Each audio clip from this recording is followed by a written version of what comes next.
neste bloco eu converso com o secretário de Trânsito aqui da capital do estado, o senhor Iremar Torres. Vamos ao nosso assunto,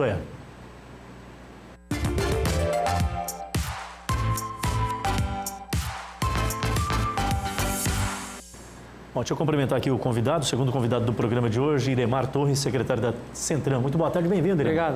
Obrigado. Que honra recebê-lo. A gente pode pontuar aqui as ações mais emblemáticas nesses primeiros 5 meses que já vai se fechando de mandato do prefeito Léo. A passagem do transporte coletivo tem inclusive a competência ali da Centram, claro que o executivo, mas é capitaneada pela Centram. Acho que tem sido um divisor de águas, né, Iremar? Tem essa questão do transporte coletivo, né, da redução da passagem, foi uma mudança radical na cidade, né, dos preços. A gente tem acompanhado a evolução do número de passageiros, né, desde que foi implantado, então a gente está com uma taxa de crescimento muito significativa. Está conseguindo manter a efetividade da quantidade de veículos girando a cidade? Sim. O acompanhamento dessas rotas, porque é um paralelo que a Centram sempre teve de pertinho, né? Isso, porque lógico que quando você começa a ter uma demanda maior do serviço, né? Então você precisa ter um controle aqui. Então a gente está fazendo esses estudos, está fazendo acompanhamento de quantas viagens, quantos passageiros diariamente estão embarcando nos nossos ônibus. E aí, a partir de um certo valor, você começa a incrementar mais ônibus na frota. Então, enquanto você tem uma janela de operação. Então, enquanto eu estou dentro da minha janela, então esses ônibus me atendem. A partir do momento que vai chegando mais usuários, então aí começa a ter maior tempo de espera, então você tem que incrementar mais ônibus. Então, nós estamos acompanhando isso de maneira rigorosa para que você não tenha uma queda na qualidade do serviço, né? Então, esse aumento que houve, esse incremento que houve depois da redução, ainda é uma coisa que era prevista e ainda está dentro de uma janela. Ou seja, o que já circulava já absorveria essa quantidade. Isso, exatamente. Faltava, na realidade, demanda de passageiros. Isso, exatamente. Hoje está começando a equacionar. Isso. Com o maior volume, há um cronograma de efetivação de maior unidades circulando para atender à altura da necessidade do passageiro. A partir do momento que você tem uma quantidade maior, aí você começa a colocar mais veículos, né, eles chamam de carros, né, mais carros para poder garantir que o serviço seja mantido. Mas isso trabalha como se fossem em degraus ou janelas, né? Então, de acordo com a volumetria diária X, eu preciso de tantos. Aí, a partir desse valor, aí você vai começando a incrementar. Nós estamos dentro da janela ainda, então o que garante que o serviço está sendo mantido. Secretário, um outro ponto que é importante a gente entender como esses mecanismos estão funcionando. Recentemente, nós tivemos a liberação das proximidades do shopping para que se estacione nas vias públicas, o próprio aeroporto, áreas que eram muito questionadas acerca da questão da possibilidade do cidadão ter a condição de pegar um passageiro sem ter que pagar uma multa, enfim, ou ter que pagar um estacionamento super oneroso, que é o caso do particular, inclusive, lá do aeroporto de Porto Velho.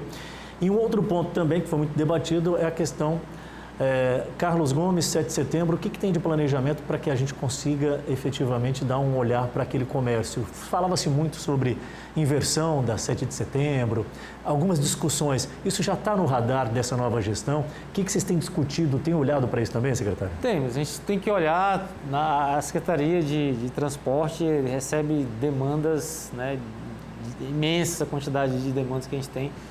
A gente tem vários. O modelo que está sendo implantado agora, a gente tem os projetos que são executados a curto prazo, a longo prazo, né, a médio prazo também.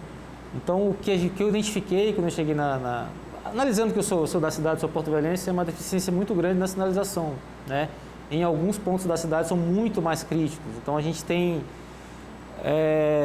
ponto, por exemplo, aqui em Porto Velho é muito comum você ter uma via que se sobrepõe a outra, né, estruturalmente, e ela é uma via secundária e ela é gerenciada somente por uma placa pare. Então, isso aí é pedir para dizer que não vai dar certo ali. Então, a gente está fazendo esses levantamentos para poder melhorar essa sinalização, ter uma sinalização mais efetiva, né, não é muito comum aqui na cidade, a gente não tem trabalhado. Houve já uma evolução, mas a gente precisa avançar mais na sinalização horizontal. A sinalização horizontal ela é muito eficiente porque os condutores, normalmente, eles andam muito mais olhando para cá, para frente, digamos assim, do que procurando as placas nas laterais, né?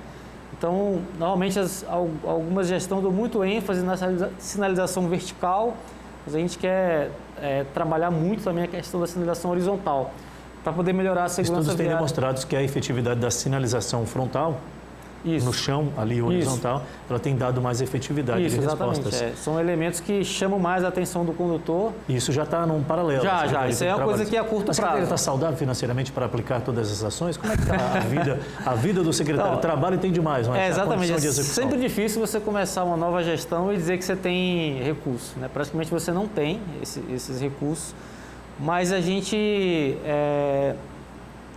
como é que vai? A gente se vira nos 30, né? Então a gente recebeu a secretaria praticamente sem insumos, né? Uma ata praticamente zerada, a gente fez uma prorrogação de contrato, orçamos um pouco só para poder garantir até a nossa própria ata conseguir ser aprovada e a gente vai conseguir respirar um pouco mais. Então, nesse momento, a gente está trabalhando meio que assim, bem limitado no gargalo, a gente tem uma série de coisas que a gente não consegue executar ainda, mas isso a gente já está correndo atrás, já está bem adiantado, inclusive, o nosso processo para a gente poder ter condições de executar algumas sinalizações que são um pouco mais complexas, um pouco mais dispendiosa, por exemplo, que hoje a gente não consegue executar, né? Então, a gente está fazendo esses projetos, né, que é a curto prazo. A questão a gente está com um projeto muito bacana, que é mais a longo prazo, que é de sinalização das áreas escolares, é um projeto praticamente inédito aqui na cidade, que a gente está trazendo. Vai ser muito bom. Basicamente, não é só sinalizar a escola ou a frente da escola, né?